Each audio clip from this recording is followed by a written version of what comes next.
Hey guys, நான் big bang பற்றின ஒரு பெரிய தப்பான புரிதல் தான் இருந்திருக்கேன். நான் பிக் பேங்கில் ஒரு எக்ஸ்ப்ளோஷன் நடந்துச்சு, ஒரு பெருவெடிப்பு நடந்துச்சு, அதுக்கப்புறம் தான் அந்த ஸ்பேஸ் பெருசாச்சு, எக்ஸ்பேண்ட் ஆச்சுன்னு கேள்விப்பட்டு போல. அந்த இதை நான் எப்படி புரிஞ்சு வச்சுருந்தேன்னா, நான் அந்த பெருவெடிப்புன்றது ஒரு பார்க்க ஒரு அணு ஆயுத வெடிப்பு மாதிரி இல்லை, சம்திங் பிரமாணமாக வெடிக்கிற மாதிரி இருக்கும், நெருப்பு அந்த மாதிரி யோசிச்சு வச்சுருந்தேன். பட் அப்புறம் தான் ஸ்ட்ரைக் ஆச்சு, ஸ்பேஸில் நெருப்புன்ற ஒரு விஷயம் கிரியேட் ஆகிறதுக்கு ஆக்சிஜனும் அண்ட் சம் கெமிக்கல் ரியாக்ஷனும் நடந்தால் தான் நெருப்பு வரும். ஸ்பேஸ் எப்படி வரும்? நானே என்ன யோசிச்சுட்டு இருக்கேன். அதுக்கப்புறம் தான் அதை பற்றி கொஞ்சம் தெரிஞ்சுக்கிட்டதுக்கப்புறம் அது பிக் பேங்ன்றதை விட பிக் எக்ஸ்பான்ஷன், அது ஒரு பிக் எக்ஸ்பான்ஷன் தான் சொல்லணும். ஏன்னா லிட்டரலி பிக் பேங் எப்படி நடந்திருக்குன்னா, முன்னாடி இருந்த ஸ்பேஸ் ஒரு பலூன் மாதிரி வச்சுக்கிட்டிங்கன்னா அதுக்குள்ளே இருக்கிறது தான் நம்ம ஸ்பேஸ், வெளியே இருக்கிறது நம்ம ஸ்பேஸில் ஒரு அவுட்டர் லைன் வச்சுக்கலாம். அது கொஞ்சம் கொஞ்சமாக கம்ப்ரெஸ் பண்ணுது, ஒரு மாதிரி ப்ரெஷர் தாங்க முடியாமல் அதிக ஹீட்டில் கொதிச்சுக்கிட்டு இருந்திருக்கு. லிட்டரலி 10க்கு பக்கத்தில் 32 0 போட்டிங்கன்னா அவ்வளோ அதிகமாக கொதிச்சுக்கிட்டு இருந்திருக்கு. அப்படி கொதிச்சுட்டு இருக்கும்போது ஸ்டில் அந்த பலூனை அமுக்கிக்கிட்டே இருந்தோம்னா உள்ளே இருக்கிற காற்று வெளியே வர பார்க்கும். வெளியே இருக்க அவுட்டர் லைனால் ஒரு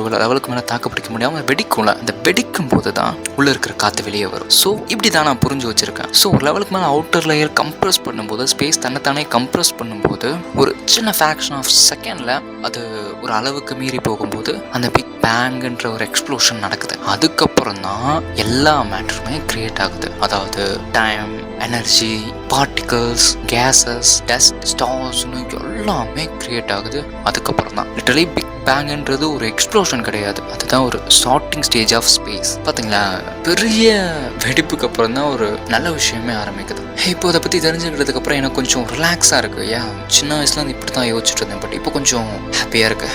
எனிவேஸ், இதே மாதிரி நிறைய இன்ஃபர்மேஷன் கொடுக்குற மறக்காமல் ஃபாலோ பண்ணிக்கோங்க. நெக்ஸ்ட் வீடியோவில் பார்க்கலாம்.